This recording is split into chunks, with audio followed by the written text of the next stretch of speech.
Assalamualaikum warahmatullahi wabarakatuh. Saya Alfusarino Akbar, NPP 330838. Pada kesempatan ini akan menjelaskan tentang SIPD untuk mata kuliah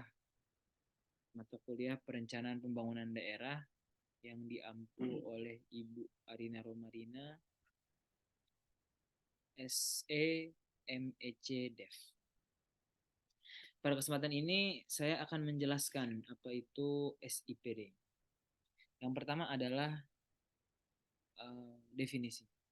SIPD adalah singkatan dari Sistem Informasi Pemerintahan Daerah yang merupakan pengelolaan informasi pembangunan daerah, informasi keuangan daerah, dan informasi pemerintahan daerah lainnya yang saling terhubung untuk dimanfaatkan dalam penyelenggaraan pembangunan daerah. SIPD juga merupakan amanat dari Undang-Undang Nomor 23 Tahun 2014 Pasal 391 yang mengharuskan pemerintah daerah menyediakan informasi pemerintahan daerah. SIPD meliputi sistem perencanaan pembangunan daerah, sistem keuangan daerah, sistem pembinaan dan pengawasan pemerintahan daerah, dan sistem lain yang berkaitan dengan pemerintahan daerah. Lalu tujuan dari SIPD itu sendiri. Jadi tujuan utamanya adalah untuk mendukung pemerintah daerah dalam melaksanakan tugas dan fungsi yang telah diberikan oleh undang-undang. SIPD ini bertujuan untuk membantu pemerintah daerah dalam mengelola dan mengembangkan wilayah daerahnya dengan cara yang efisien, transparan, dan akuntabel. SIPD juga bertujuan untuk mempermudah pemerintah daerah dalam mengelola dan mengendalikan informasi yang diperlukan untuk mencapai tujuan pembangunan dan pengembangan daerah. Selain itu, SIPD juga bertujuan untuk mempermudah pemerintah daerah dalam mengkomunikasikan dan menginformasikan informasi kepada masyarakat dan pihak lain yang berhubungan dengan pemerintah daerah, termasuk pemerintah pusat. Di sini saya akan menjelaskan dasar hukum dari atau landasan hukum dari SIPD. Yaitu yang pertama adalah Undang-Undang Nomor 25 Tahun 2004 Pasal 31 tentang perencanaan pembangunan didasarkan pada data dan informasi yang akurat dan dapat dipertanggungjawabkan. Itu adalah isi dari pasal 31 yang menjadi dasar hukum dari SIPD. Lalu selanjutnya ada Undang-Undang Nomor 23 Tahun 2014 Pasal 262 yang bunyinya rencana pembangunan daerah dirumuskan secara transparan, responsif, efisien, efektif, akuntabel, partisipatif, terukur, berkeadilan, dan berwawasan lingkungan. Lalu selanjutnya ada pasal 274. Perencanaan pembangunan daerah didasarkan pada data dan informasi yang dikelola oleh Sistem Informasi Pembangunan Daerah. Lalu pasal 391, pemerintah daerah wajib untuk menyediakan informasi pemerintahan daerah yang dikelola dalam suatu sistem informasi pemerintahan daerah. Lalu pasal 395, pemerintahan daerah menyediakan dan mengelola informasi pembangunan daerah, informasi keuangan daerah, dan informasi pemerintah daerah lain. Lalu di sini terdapat juga Permendagri, yaitu Peraturan Menteri Dalam Negeri Nomor 86 Tahun 2017, ya. Pasal 114, 144 yang berbunyi perencanaan pembangunan daerah didasarkan pada data dan informasi yang dikelola dalam sistem informasi pembangunan daerah. Lalu ada Permendagri nomor 70 tahun 2019 adalah tentang sistem informasi pemerintahan daerah yang mengatur tentang pengelolaan SIPD. Lalu selanjutnya ada ruang lingkup dari SIPD. Ruang lingkup SIPD ada 3 hal, yakni yang pertama adalah informasi pembangunan daerah. Informasi pembangunan daerah itu paling sedikit memuat tentang data perencanaan pembangunan daerah, analisis dan profil pembangunan daerah, dan informasi perencanaan pembangunan daerah. Lalu yang kedua, informasi keuangan daerah itu paling minimal memuat informasi perencanaan anggaran daerah, lalu ada informasi pelaksanaan dan penatausahaan keuangan daerah, informasi akuntansi dan pelaporan keuangan daerah, informasi pertanggungjawaban pelaksanaan keuangan daerah, informasi barang milik daerah, dan informasi keuangan daerah lain. Lalu di poin yang ketiga yaitu ada informasi pemerintah daerah lainnya, itu biasanya memuat informasi LPPD, informasi EPPD, dan informasi Perda.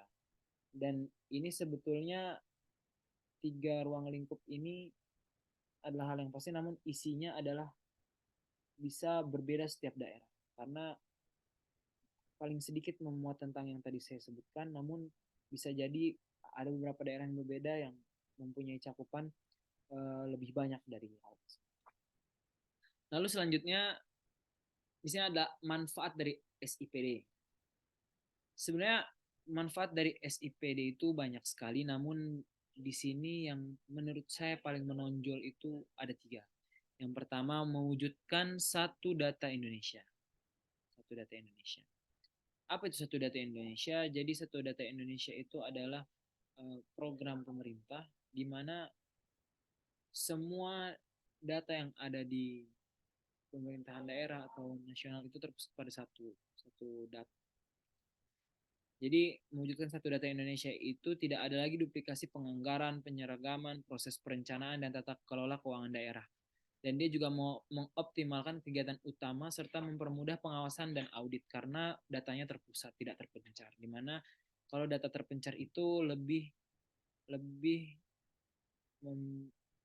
memudahkan untuk di datanya dimainkan.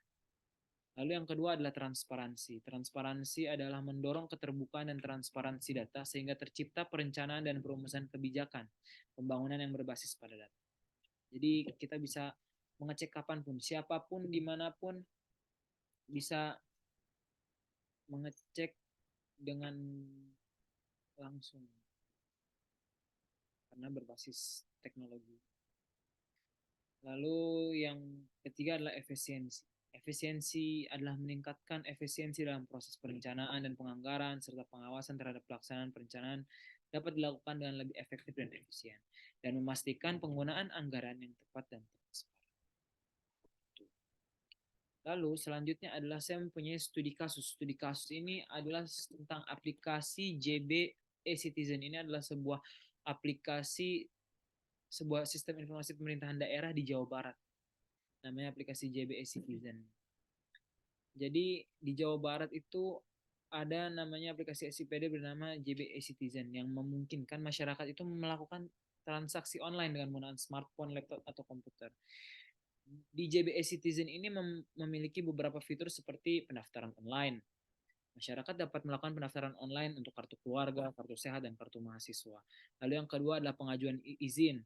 Kita dapat melakukan pengajuan izin online untuk sejumlah jenis izin seperti izin usaha, izin bangunan, izin pendirian. Yang ketiga adalah pengajuan surat. Masyarakat dapat melakukan pengajuan surat online untuk sejumlah jenis surat seperti surat keterangan domisili, surat keterangan catatan keluarga, dan surat keterangan bebas roh. Lalu yang keempat adalah pengajuan pengurusan kendaraan. Kita dapat melakukan pengajuan pengurusan kendaraan online untuk melakukan pengajuan pengurusan kendaraan yang sudah terdaftar. Lalu yang kelima, pengajuan pengurusan kendaraan baru. Masyarakat dapat melakukan pengajuan pengurusan kendaraan baru online untuk melakukan pengajuan pengurusan kendaraan baru.